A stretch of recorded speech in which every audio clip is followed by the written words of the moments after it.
Sairam students, let's begin with today's class 8 geography chapter 3, that is minerals and power resources. Today we are doing the part 4 of this. Let's go through the content before starting with the chapter. Introduction, we have already done. Types of minerals over, distribution of minerals is done. In our last session we learnt about the uses of minerals, conservation of minerals, and we started with the power resources, right? We saw that uses of minerals, conservation of minerals, and power resources. We saw that power or energy plays a vital role in our life, right?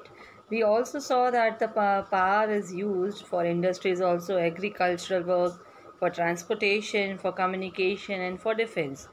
So then we saw the power resources were categorized as conventional sources of energy and non-conventional sources of energy, right? In that, what is the meaning of conventional sources? Conventional sources of energy are those which have been in common use for a long time. Then we saw the examples included in that conventional sources of energy: firewood and fossil fuels. And in that, we learnt about the fossil fuels that includes coal, petroleum, natural gas, hydropower, right?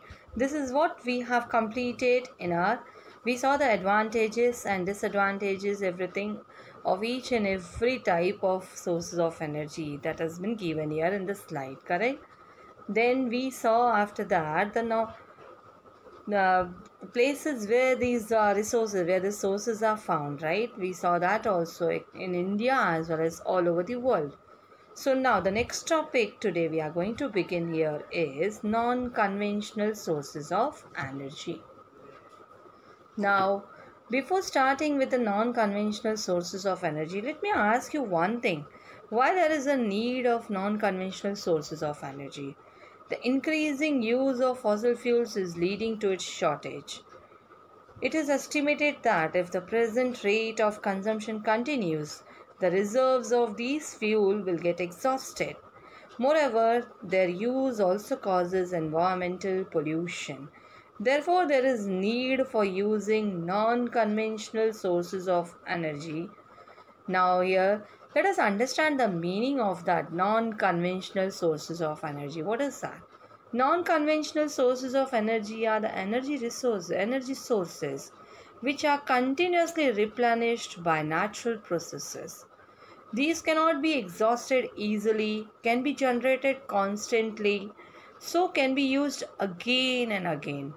Now here examples have been given here in the slide as solar energy, wind energy, tidal energy, which are renewable. Apart from this, we'll be learning about solar energy, wind energy, tidal energy, biogas, geothermal energy, that we are going to learn each and every type of that non-conventional source of energy in detail. Now let's begin with the solar energy. Sun's heat and light energy can be felt by us every day, right? Solar energy trapped from the sun can be used in solar cells to produce electricity. Many of these cells are joined into solar panels to generate electricity.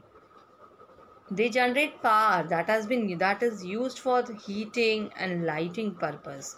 Now here in the slide you can see the examples have been given, images have been given to you related to the solar panels, and one image has been given to you below the writer, that is the solar cell. So the technology of utilizing solar energy benefits a lot of tropical countries that are blessed with abundant sunshine, right? We know very well the solar energy we get from sun, right? Where the abundant sunshine is there, definitely that countries are the blessed countries. So the tropical countries are the blessed one where they get the abundant sunshine. Solar energy is also used in, before going to the use of it, just see the image has been given to you. How does solar power work? See, it has been given to you. Solar panels convert sunlight to DC current, then it is transformed to the inverter. Then from that, that has been taken as electricity to the houses. That means to our houses. where we record the electricity. Then from that, the extra electricity credited on grid. This is how the solar power works. Now here the examples have been given to you. Solar energy is used in solar heaters, solar cookers, solar dryers, beside being used for community lighting and traffic signal. So some examples have been given to you where the solar energy is used. Now let's go through the advantages and disadvantages of solar energy. Now advantages of solar energy includes it is inexhaustible, right? And even it is non-polluting. And whereas if I'll talk about the disadvantages of solar energy, it is expensive. See, installing the solar panels and everything, that is costly. And diffuse source so gets wasted.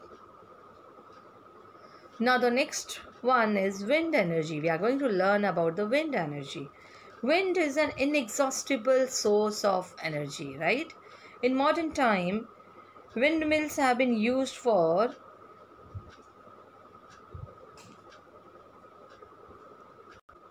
the high-speed winds rotate the windmill, which is connected to a generator to produce electricity. But before talking about the modern times, you all know very well windmills have been used for grinding grain and lifting water since times immemorial. That means from past many years that has been in use, right? Now let's move further. The wind farms having cluster of such windmills are located in. But first let's see the image of wind farms. See here the image has been in the slide. The images have been given to you. One image shows you the wind farms where we can see the more numbers of windmills are installed together. Wind farms having cluster of such windmills are located in coastal region and in mountain passes where strong and steady winds blow. Even wind farms are found in Netherlands, Germany, Denmark, UK, USA and Spain are noted for their wind energy production. Now here the image has been given to you to understand how the windmill works. First you can go through the stepwise 1, 2, 3, 4, 5 has been given to you. First the wind passes over the blades and makes them turn, that is kinetic energy. Then the blades turn a shaft within the nacelle, that is box at the top of the turbine. Then the shaft turns a generator which converts the kinetic energy into electrical energy. Then a transformer converts the electricity to the right voltage for the local network. Then finally at the last stage the electricity is exported to the electricity grid. This is how the windmill works. Now let's go through the advantages and disadvantages of wind energy. Advantages: it is non-polluting and even low cost production of electricity once set up, right? And it is safe and clean. Whereas let's see the disadvantages. Noise pollution, because the turbines keeps on moving, because of that the noise pollution is there. Windmills costly to set up, even disturbs radio and TV reception, and even it is harmful to birds. These are the disadvantages of wind energy. Now let's move to the next one, nuclear power. Nuclear power is obtained from energy stored in the nuclei of atoms of naturally occurring radioactive elements like uranium and thorium. These fuels undergo nuclear fission in nuclear reactors and emit power. Now let's go through the greatest producers of nuclear power, that are USA and Europe. Now let's understand in India also the producers of nuclear power. In India, Rajasthan and Jharkhand have large deposits of uranium. Thorium is found in large quantities in monazite sands of Kerala. So the nuclear power stations in India are located in Kalpakam in Tamil Nadu, Tarapur in Maharashtra, Rana Pratap Sagar near Kota in Rajasthan, Narora in Uttar Pradesh and Kaiga in Karnataka. See, I have given you the map that shows you the nuclear power plants in India. Now here the image has been given to you to understand how the nuclear energy is generated. You can look at it and see how the electricity is produced there. And even one more image has been given. These images are there in your textbook also. The nuclear power station in Kalpakam. Okay. Now let's go through the advantages and disadvantages of nuclear energy. The advantages of nuclear energy are emits large amount of energy, whereas the disadvantages are it generates radioactive waste, and even nuclear energy to install all that, it's very expensive. Then the next is geothermal energy. Now the word geo, I think from geo you all can understand. The heat energy obtained from the earth is called geothermal energy. See, till far whatever you have learnt in this non-conventional sources of energy, everything like we saw the solar energy through sun, right? So each and every name is connected, like you can understand from where we can generate this energy, right? If we'll say about the nuclear power means like it was from the nuclei of atoms, right? Then we saw the wind power, that was from windmills. Now we are dealing with geothermal energy. Heat energy obtained from earth is called geothermal energy. The temperature in the interior of the earth rises steadily as we go deeper. Sometimes this heat energy may surface itself in the form of hot springs. Now children, here I have given you the image here. You can see the hot springs can be seen in that. This heat energy can be used to generate power.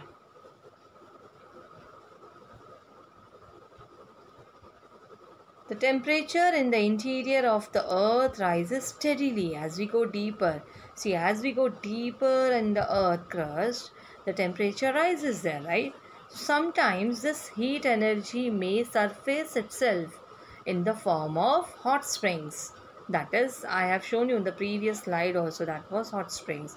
So this heat energy can be used to generate power. Now here you can see the image has been given to you, geothermal energy in Manikaran, and even cooking food with the help of geothermal energy has been shown to you in these images. Now here let's understand geothermal in the form of hot springs has been used for cooking, heating and bathing for several years.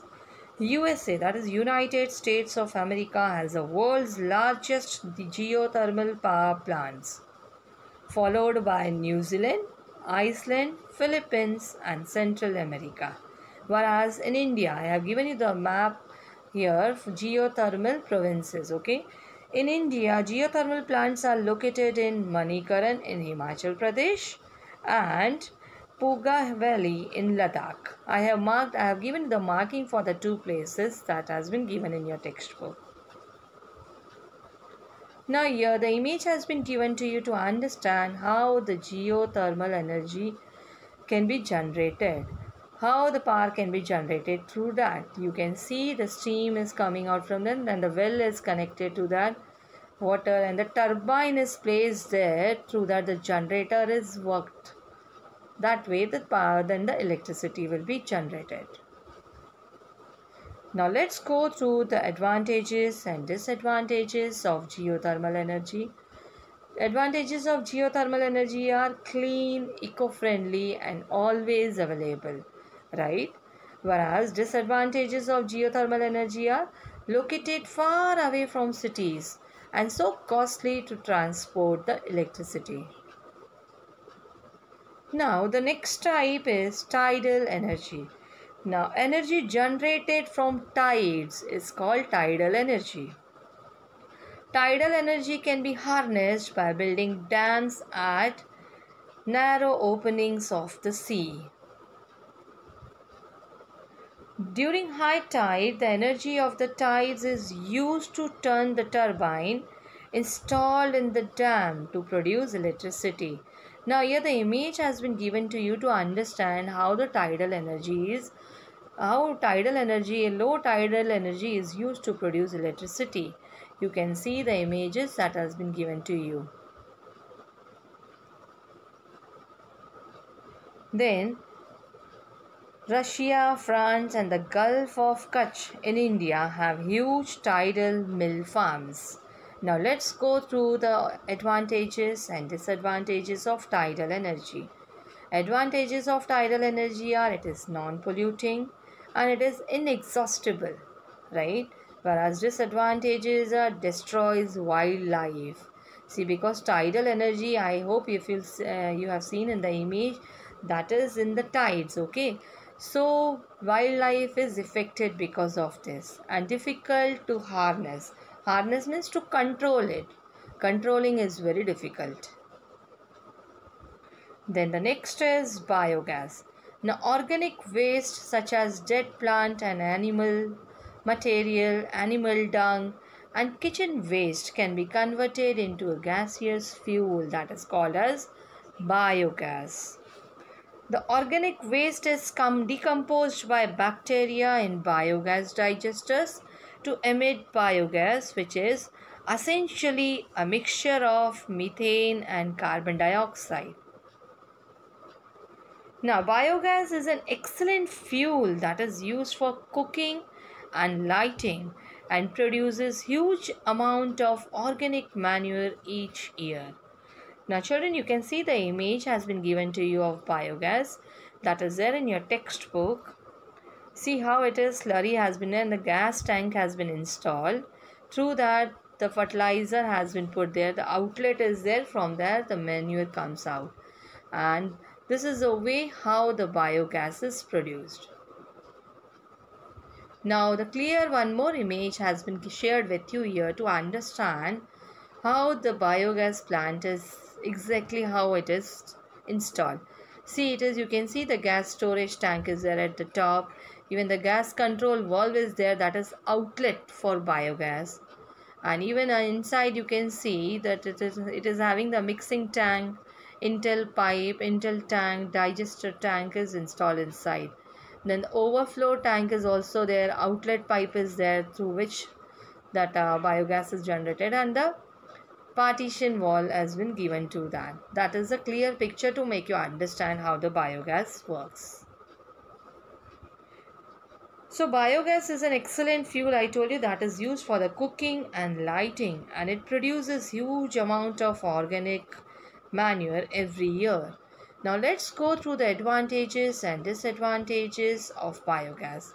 The cost is too less, so it is low cost, easy to operate and makes use of bio waste, right? I hope you all know the meaning. As we saw the meaning, organic waste such as a dead plant, animal material, animal dung and kitchen waste, that has been used. So all it is making use of the bio waste. And disadvantages causes greenhouse effect.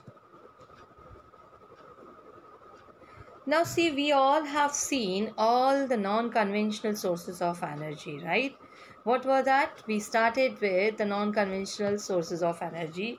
We saw the solar energy in the first, then we saw the wind energy, then we saw the nuclear power, then we saw the geothermal energy, then tidal energy, and lastly we saw the biogas. So energy is everywhere, but we can see that harnessing this energy is both difficult as well as costly. So each one of us can make a difference by not wasting energy. Energy saved is energy generated. Act now and make brighter energy future. So children, in our today's session we have completed with the non-conventional sources of energy. So today here we have completed with our chapter. I hope you all remembered what we have learned in the whole chapter. We have started with the types. First we started with our introduction, then we saw the types of minerals, then we saw the method of extraction of minerals, right? Then we saw about the uses of distribution of minerals all over the world as well as in our country India. Then we saw the uses of minerals, conservation of minerals. Then the next we covered with the power resources. Then we saw the power resources were categorized in two, that is conventional sources of energy and non-conventional sources of energy. We learnt each and every type in detail. So go through all the presentations that has been taken for this chapter. Then even go through that distribution for each and every continent has been given to you separately. Try to do the marking of the distribution also, so that it will be very easy for you to understand it. And even power resources, conventional and non-conventional sources, go through that. So see you in the next session with a new chapter. Till then, take care.